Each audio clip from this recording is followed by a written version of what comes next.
All right, good morning, everyone. Coach Lees is here, and we'll do a couple questions in the room, and then we'll go to questions on the phone line.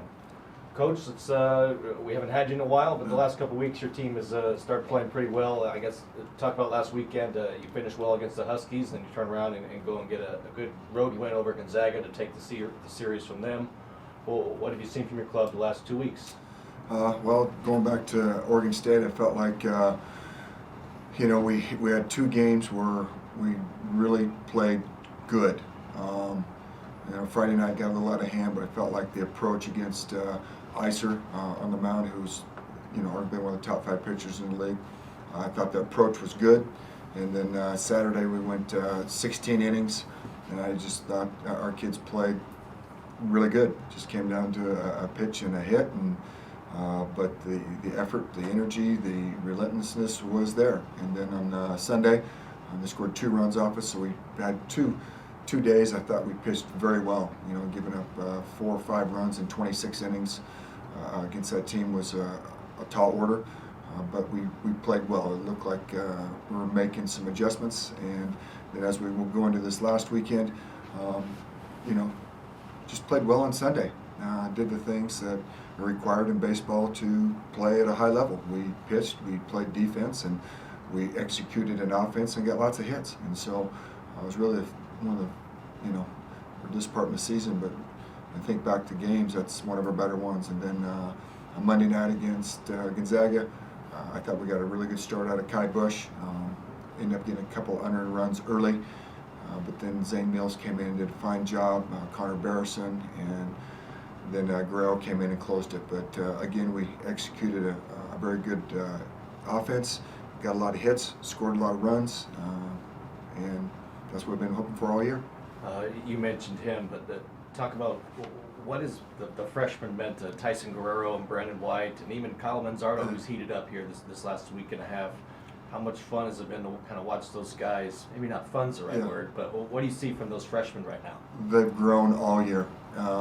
They've had some tough times on the weekends, but they come back on Monday, we patch them up, and they keep right on grinding. I've seen now that Kyle Manzardo's been playing first base, he's actually become a little bit better offensive player. I don't know if there's a correlation, but he's played a very solid first base, and he's got some hits. And what Brandon and Guerrero have done this year is great.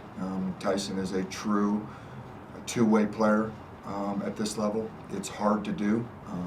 Been around very few kids over the last 15, 16 years that can do it, but he can. He's a very good athlete. We've seen what he can do in the outfield as far as making plays. We've seen what he can do at the plate as far as having some strength and some speed, and we've seen what he can do on the mound. So definitely a huge future in those kids.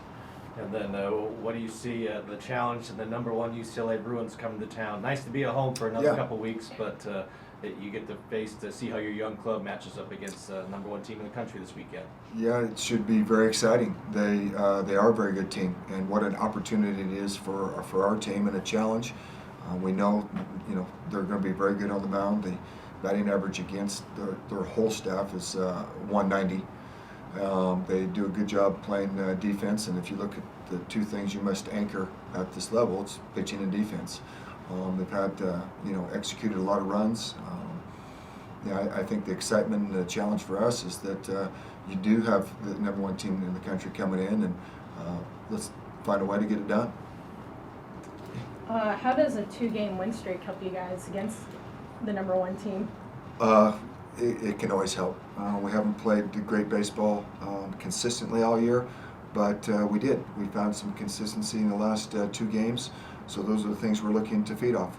We try to share the things and how the game took place, and what innings and what ABs, and help them understand the execution that they made, whether it be a pitch, a defensive play, or being at the plate. And when you do those and you're in the moment and you're focused, you can execute at a high level.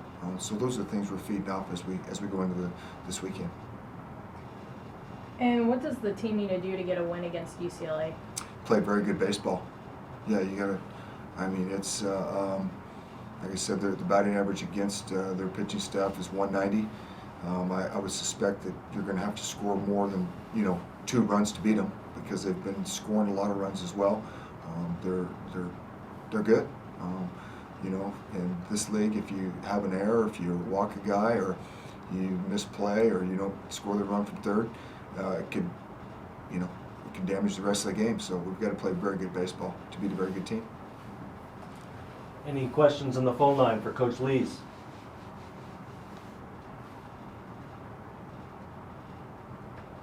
All right. All right, thanks, All Coach. right, Good luck. thank Thank you. you, guys.